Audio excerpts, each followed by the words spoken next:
faire un topo sur le levier Ségur du numérique en santé, sachant que ce programme est maîtrisé et piloté par le ministère. Ce n'est pas sous responsabilité du GIE, mais je peux vous en dire toutefois quelques mots.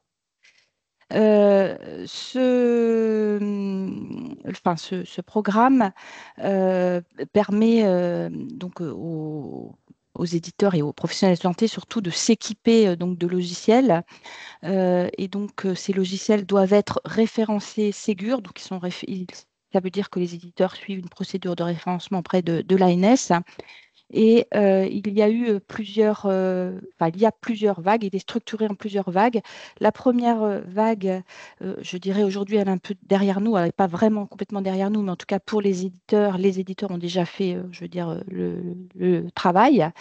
Dans la vague 1, la lecture de l'appli carte vitale est une exigence pour les couloirs médecine de ville et pharmacie.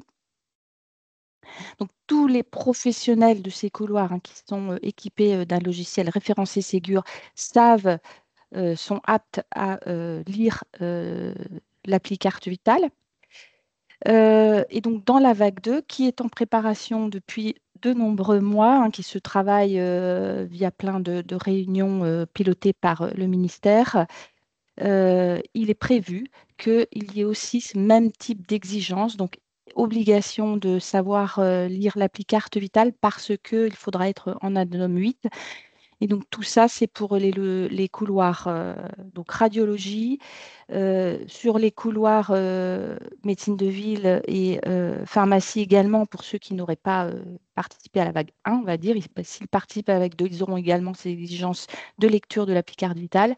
Également donc pour les laboratoires, les chirurgiens dentistes, les sages-femmes et les paramédicaux. Je ne sais évidemment, moi, pas vous dire quand est-ce que ces couloirs seront publiés, enfin les exigences qui sont pour ces couloirs seront publiées. Ça va se faire au fil de l'eau. Ce qui est certain, c'est que pour la radiologie, la pré-publication a eu lieu et la publication au journal officiel est attendue vraiment dans les jours à venir et que la pré-publication pour la médecine de ville est prévue aussi dans, je vais dire, les jours, on va dire semaines à venir. Et donc, tout ça, c'est quand ce sera paru au JO que ce sera vraiment effectif. Il y a donc des montants qui sont associés évidemment à d'équipements par professionnels de santé. Tout ça, c'est calculé, le calcul est différent selon les couloirs. Et c'est vraiment ce qui va être paru au journal officiel qui fera foi. Là-dessus, je ne peux pas vous donner les montants. Du coup, il faut vraiment lire ce qu'on appelle les appels à financement qui sont dans les sens. Sur le slide suivant, je voulais juste vous indiquer, alors c'est vraiment une aide. On a créé en fait un outil qui permet de donner les grands jalons sur tous les sujets de la feuille de route numérique en santé. Et il y a dedans les jalons Ségur. Alors, c'est des jalons Ségur qui sont inscrits donc, par le ministère, par la DNS et l'ANS.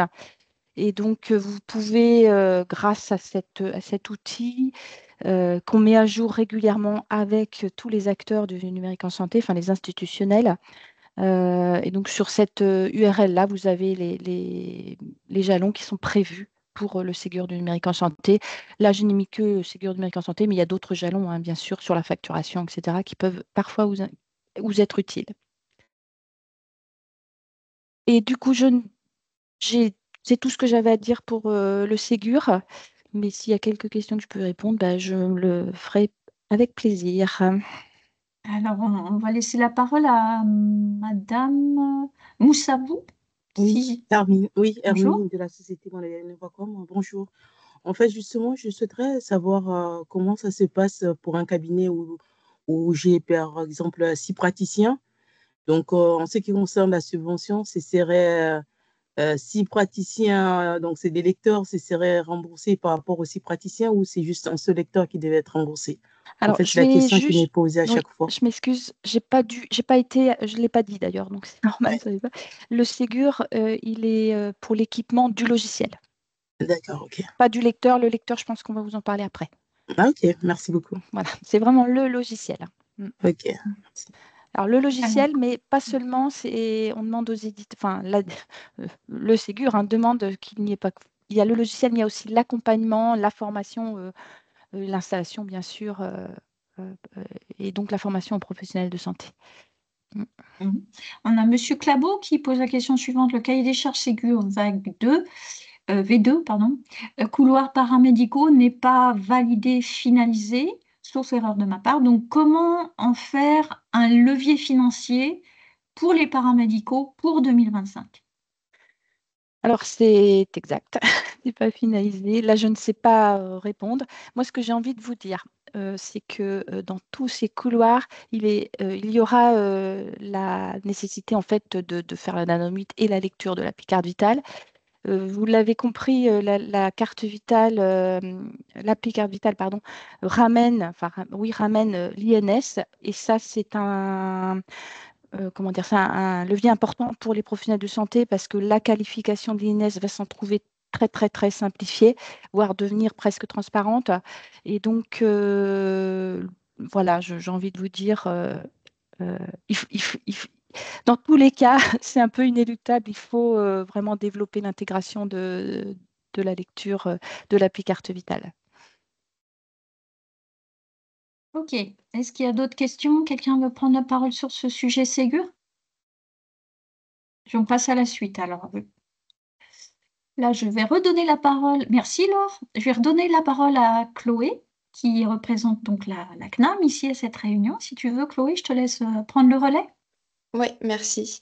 Alors le premier levier, il concerne la garantie de paiement qui est prévue par le décret que vous voyez à l'écran rédigé en 2022. Et pour bénéficier de cette garantie, il y a trois éléments qui sont requis. Donc premièrement, l'authentification via l'appli Carte Vitale, puis ensuite l'appel automatique, enfin l'appel à ADRI et la signature électronique via l'application.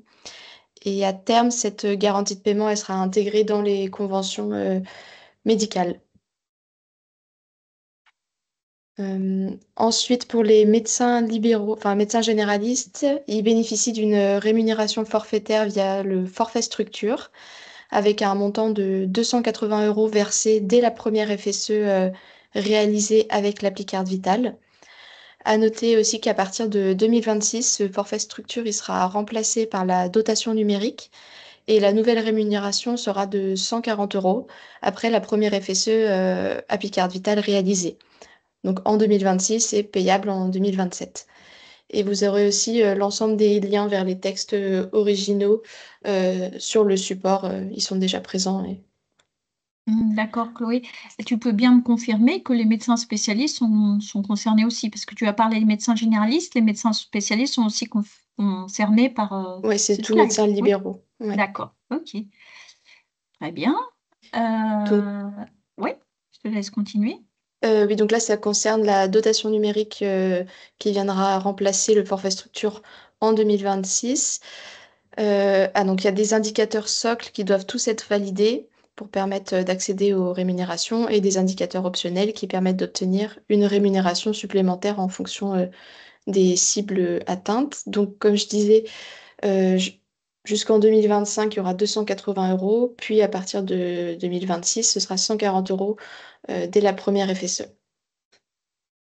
C'est ça. Donc, du coup, faites en sorte que vos professionnels de santé, enfin vos médecins, fassent leur première FSE cette année. Comme ça, ils bénéficieront de 280 euros et l'année d'après, malheureusement, ça sera réduit de moitié. Ouais, exactement, c'est un bon argument pour aider les PS à s'équiper.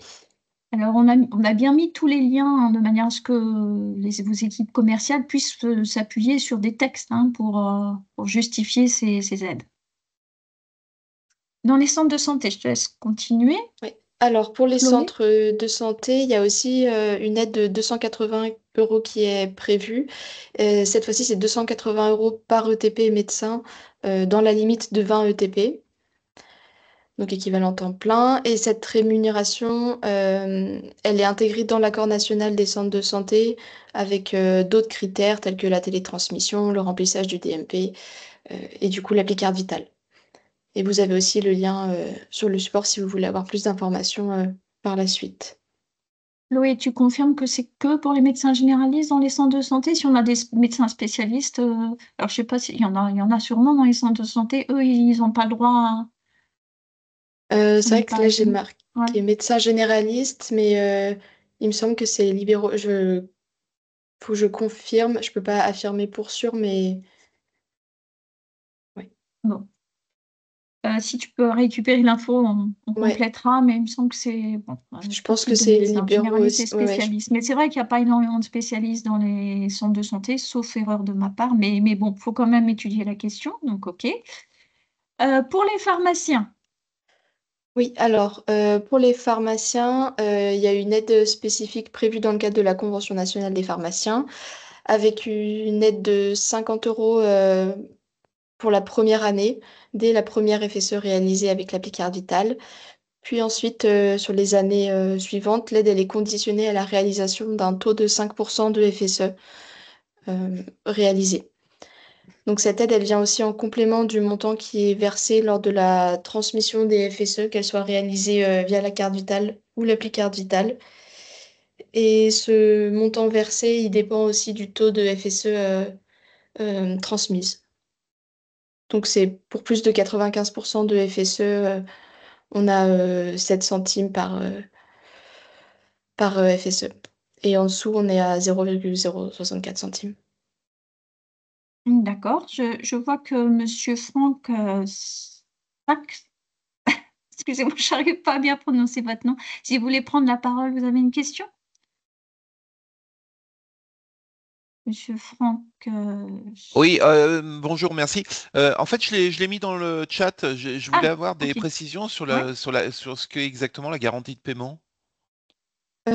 Alors, la garantie de paiement, c'est un dispositif qui permet de sécuriser les règlements des professionnels de santé lorsqu'ils utilisent l'appli Carte Vitale pour la facturation des soins Et et pour adhérer. y être ouais. Hmm. Et du coup, il faut Garantie. qu'ils remplissent Oui. différents critères pour pouvoir être éligibles à la garantie de paiement.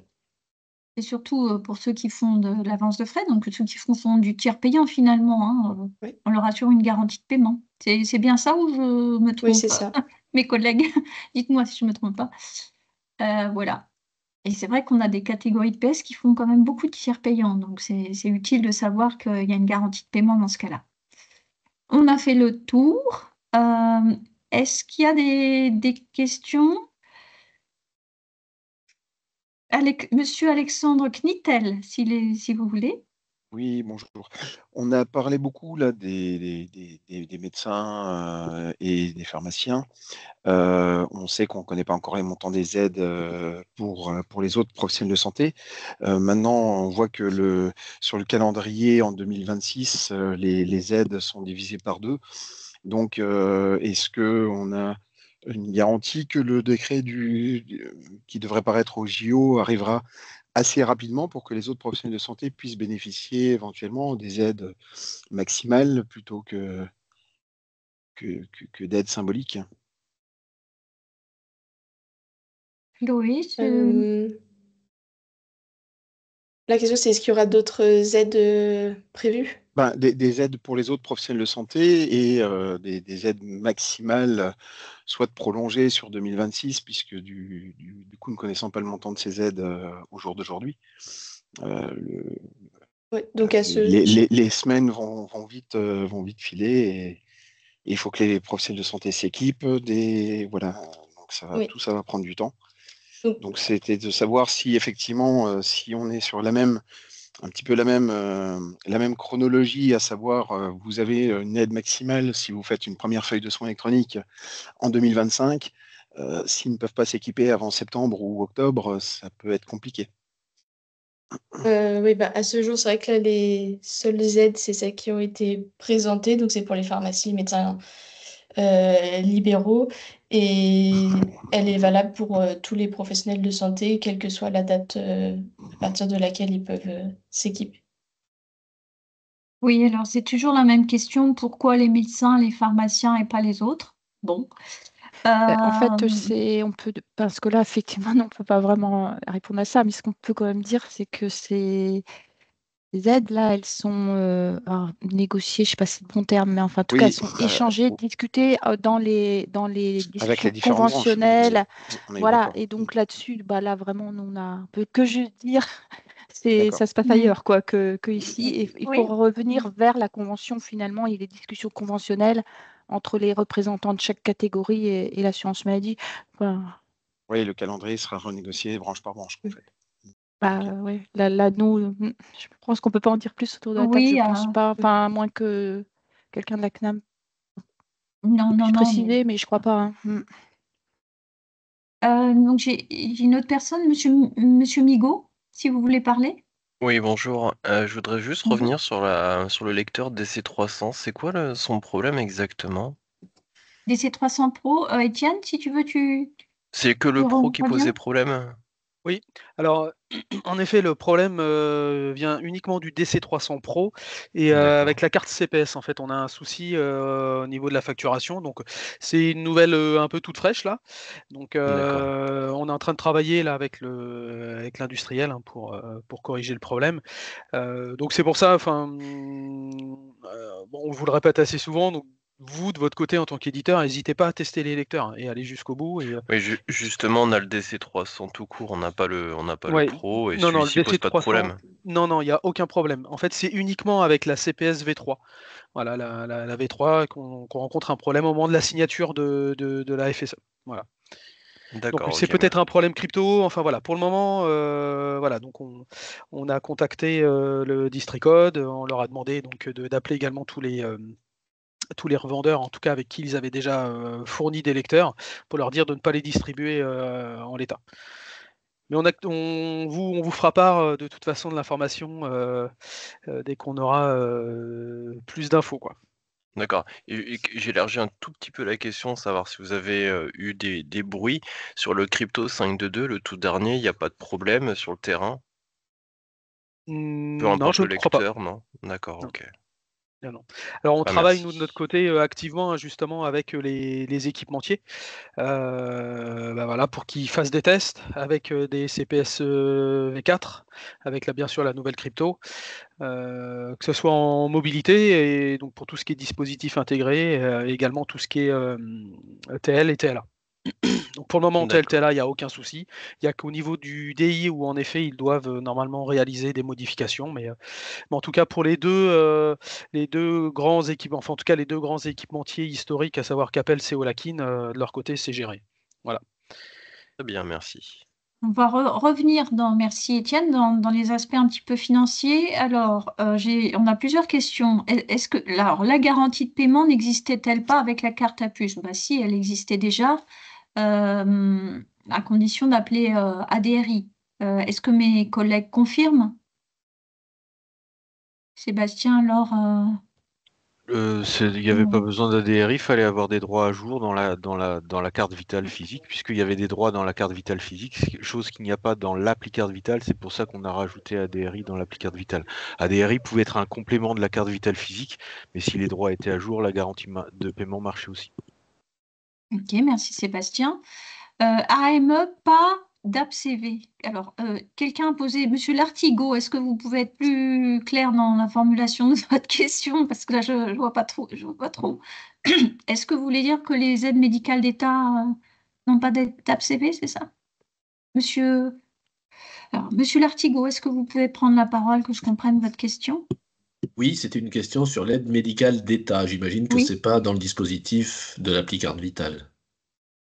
Alors, peut-être Carmen, tu peux regarder si les aides médicales d'État sont éligibles à l'appli carte vitale ou pas. Je crois que oui, mais tu peux vérifier éventuellement si tu veux, Carmen. Alors moi, de mon côté, Dans les je ne critères sais d'éligibilité, il me semble qu'ils sont dedans. Hein. dans les critères d'éligibilité à l'application carte vitale Oui, avoir en une tant application. qu'assuré. Oui. Ceux qui bénéficient d'une aide médicale d'État. Je pense qu'ils sont éligibles, hein, mais il faut juste le l'aide médicale confirmer. d'État, mais là, c'est une AMC ou c'est un régime principal? Non, c'est des gens qui bénéficient d'une aide spéciale qui s'appelle l'aide médicale d'État. Oui, pour l'instant, Ah, ça ne fait pas partie de la liste que j'ai à ma connaissance, mais je vais regarder au niveau des régimes, mais il me semble pas. d'accord. Ok, on a Madame Manon Potin, et là la question est pour Laure Talessac. Garantie de paiement pour les services en ligne AMC. En termes de timing, vous voulez dire? Oui, Alors, bonjour. Non, quand vous parliez de la garantie de paiement, je me demandais comment ça pouvait marcher, si c'était sur la part AMO, sur la part AMC. Si c'était pas sur la part AMC, effectivement, quel était le lien avec les CEL AMC, avec le projet CEL AMC. Dans un premier temps, là, ce qui a été présenté, c'était plus pour la partie AMO. Voilà. Mais quand les données AMC seront intégrées à l'appli carte vitale, oui, Oui. il y aura cette même garantie de paiement. Ok. Mais on vous l'expliquera, je pense, dans un Oui, oui, en temps prochain voulu. question-réponse. Mais oui, oui. Très bien, merci beaucoup. ok. Les leviers financiers sont-ils les mêmes pour les professionnels de la LPP? Malheureusement, non, hein. C'est ce qu'on disait tout à l'heure. Tant que ce n'est pas dans les négociations conventionnelles, on ne peut pas dire qu'elles sont applicables aux autres catégories de professionnels de santé que les médecins et les pharmaciens. Et il y a du coup les auxiliaires médicaux, pareil, ils ne sont pas dedans pour l'instant. Les chirurgiens dentistes. Alors, les chirurgiens dentistes, est-ce qu'ils sont considérés comme médecins? Non, c'est les stomatos qui sont des médecins, les chirurgiens Voilà, dentistes ne sont pas des médecins. voilà. Merci Sébastien. Alors, là, on avait une question sur le famille. Bon, là, je laisse Laure gérer ça. Est-il prévu une communication nationale vers les assurés à partir de mars, s'il vous plaît? Vidéo, affichage, réseau. Alors oui, c'est vrai, je ne vous ai pas trop donné d'infos sur la partie assurée, mais on a Carmen qui va peut-être pouvoir nous donner deux, trois petites infos sur le sujet, sur la com assurée, à part le fait que le site Info Carte Vitale va évoluer, effectivement, déjà. Est-ce que tu as d'autres infos sur le sujet à nous Alors, à partager, part Carmen? le site web qui devrait être mis à jour pour être cohérent du coup avec les deux nouveaux parcours, on a aussi des vidéos expliquant, donc présentant les deux parcours qui sont en pleine création et qui seront aussi ajoutées au site web, mais aussi à la chaîne YouTube donc, du GIE Sésame Vital. Donc une vidéo de présentation et une vidéo d'usage chez le professionnel de santé. Ces deux vidéos existent déjà, mais donc ne sont plus cohérentes avec les deux nouveaux parcours. Et sinon, au niveau des communications assurées, je pense que Chloé peut aussi répondre concernant les différentes communications auprès des assurés. Donc, il y aura aussi du mailing qui sera prévu auprès des assurés. Et cette fois-ci, ça suivra les ouvertures du parcours biométrique, donc en fonction des différents départements. Il y a aussi une campagne de référencement sur le store pour l'appli carte vitale. Et comme Carmen l'expliquait, des vidéos explicatives pour l'appli carte vitale. Voilà. Donc, pour les assurés, c'est pas mal. Alors, Monsieur Guérandel, si vous Oui, voulez poser merci. votre question. Bonjour, juste Bonjour. une petite question. Là, on parle d'éditeurs, enfin de médecine de ville libéraux. Quid des établissements de santé sanitaires et médico-sociaux? Là, je vais laisser Laure répondre. Laure Lecam. Oui, c'est vrai qu'aujourd'hui, nous ne parlons pas des établissements, c'est exact. Oui, parce que Et j'ai pas malgré vu tout, effectivement. le service pour authentifier un patient, par exemple à l'accueil ou même sur une borne, est disponible pour les éditeurs logiciels, enfin les éditeurs hospitaliers, notamment les gestions administratives patients. Oui. C'est Mais c'est possible. les obligations, en fait, quid des obligations, ce sont les mêmes, on est sur les mêmes, le même timing que pour les libéraux, ou parce que quand je regarde, effectivement, il n'y a pas eu de communication du GE Sésame Vital, c'est beaucoup libéraux, enfin c'est beaucoup orienté médecine de ville et médecine libérale, mais quid des obligations vis-à-vis des établissements de santé sanitaires et médico-sociaux? Alors, il n'y a pas d'obligation au sens, par exemple, il n'y a pas de Ségur qui permettrait de faire entrer cette exigence-là. Oui, Donc non, pour moi, aujourd'hui, il y a pas d'exigence, enfin, il n'y a pas d'obligation, il n'y a pas d'opposabilité d'accord. pour ça. Par contre, je suis embêtée du fait que vous me dites que vous n'avez pas reçu la com, puisqu'en fait, on a fait de la com auprès des éditeurs hospitaliers. Donc peut-être Faudrait que je vous me reprenne, oui, oui, oui, ouais, oui, ou dites-moi votre nom, puis on va voir pour oui, améliorer ça. ok. Si vous êtes, c'est ça, non, c'est pas Monsieur Software. Guérandel, Guérandel, Sébastien. Guerendel, Sébastien, Mais de quelle Berger-Levrault. société, pardon? Ah, Berger-Levrault, ok, d'accord. Bah, Oui, normalement, chez vous, vous avez eu ok, je l'ai pas l'info. reçu, oui, ok. Et Ok. les dernières questions, pour les établissements de santé, est-ce qu'il y aura des incitations financières telles que vous le présentez pour les centres de santé ou la médecine de ville? Je ne sais pas répondre à cette. Aujourd'hui, il n'y a rien de prévu et non, je ne sais pas répondre à cette question-là. C'est vraiment hors de mon Hors champ de compétences, oui. D'accord, ok, Mm. parfait. Merci beaucoup. De rien. Ok. Il y a une petite série de questions sur les données AMC. Peut-être que Laure Talessac, tu peux nous donner quelques informations, savoir s'il y aura les droits AMC dans la carte vitale, gestion unique, gestion séparée, etc. Si tu as quelques infos à nous partager, si tu veux. Alors, gestion unique, gestion séparée, là, je ne sais pas répondre. Par contre, les données AMC, je peux vous donner quelques infos en termes peut-être de timing ou d'horizon. Enfin, c'est pas encore, c'est pas complètement arrêté, mais on aurait très certainement quelque chose qui va se faire en 2 étapes, c'est-à-dire qu'on aurait très certainement une mise à disposition de la documentation pour les éditeurs et comment dire, d'une plateforme de test, on l'espère en 2025, donc plutôt deuxième moitié d'année. Et puis, très certainement, une ouverture du service en production fin 2025 ou début 2026 dans ces horizons-là. Voilà. C'est pas forcément très précis, je suis désolée, mais Je voulais repréciser qu'il n'y aura pas de droit AMC dans l'appli Carte Vitale, hein, de la même manière qu'il n'y a pas de droit AMO. C'est juste les données d'identification AMC qui seront dans l'appli Carte Vitale, c'est-à-dire le code convention, code, je sais plus, Sébastien et moi. C'est l'équivalent du Oui, data matrix en fait, c'est-à-dire que le data voilà. matrix que vous avez aujourd'hui sur les attestations papier, vous pourrez le télécharger en fait, il sera récupéré dans la réponse au service d'autante et donc vous pourrez exploiter les données du data matrix directement en fait pour faire un appel au cell AMC. Voilà. Donc, en fait, en flashant le QR code de l'appli Carte Vitale, vous récupérerez les données d'identification assurance maladie complémentaire de la même manière que quand le PS flash aujourd'hui le data matrix sur les attestations. Et après, il n'y a rien qui change. C'est-à-dire que la facturation César Vital pourra se faire avec les services en ligne AMC qui seront appelés comme avec une carte à puce, quoi. Voilà. Et avec les OCT aussi? Laure, tu confirmes? Alors, dites-nous, Monsieur Morisseau, la spécificité, rappelez-nous la spécificité des OCT, qu'on n'oublie pas cette spécificité-là, si vous voulez. Le passage par OCT entraîne en réalité l'étape intermédiaire qui avait été développée dans le cahier des charges 1.40.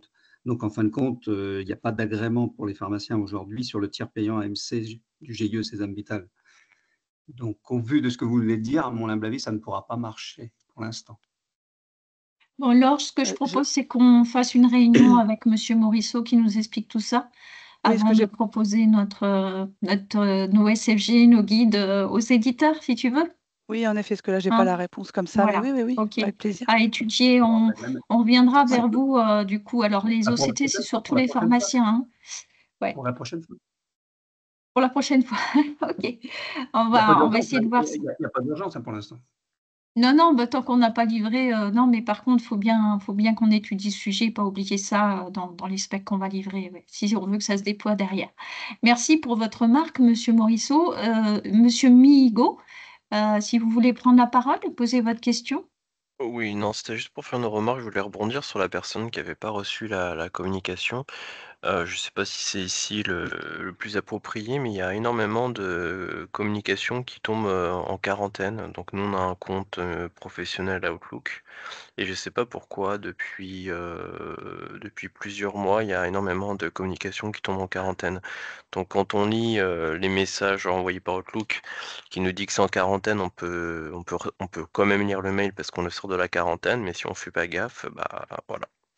Donc je ne sais pas s'il y a eu un changement au niveau du logiciel qui permet de diffuser vos communications, mais je voulais juste vous alerter sur ce point.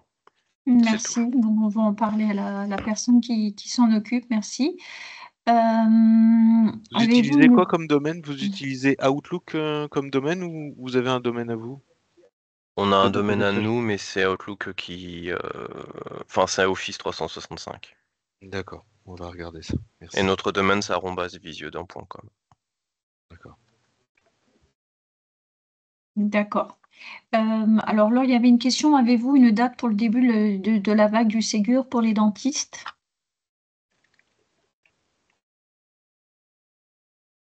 Alors, lequel? Alors, Oui, je suis pardon. en train de Non, mettre le non, j'ai slide. pas d'idée. Non, j'ai pas Ah, d'idée ouais. sur ça. Bon, voilà, il y a d'autres travaux qui sont prévus aussi, là, vous le savez, avec l'examen bucco-dentaire, etc. Et donc, clairement, le ministère a proposé qu'on passe déjà cette étape, l'examen, qui est déjà du travail pour les éditeurs. Et puis après, les travaux, je pense, vont repartir. Mais donc, j'ai vraiment pas de date à vous donner. Il y aura un Ségur pour les chirurgiens dentistes, mais je ne peux pas donner de date. Merci, Laure. Est-ce que, alors on a dépassé de 6 minutes, comme quoi 1 heure c'était utile. Je suis désolée, j'ai oublié de lancer le replay en tout début de réunion, donc il y aura le replay que sur les aspects financiers, mais c'était déjà bien parce que c'était vraiment le but de ce rendez-vous. Je suis un petit peu, voilà, tête en l'air en début de réunion, j'ai complètement oublié, désolée. De toute manière, il y aura les slides qui seront diffusés sur l'espace industriel. Et est-ce qu'il y a d'autres questions? S'il n'y a pas d'autres questions, je vous remercie d'avoir participé à ce rendez-vous. Et puis, Caroline Gaudin, si vous voulez poser votre question.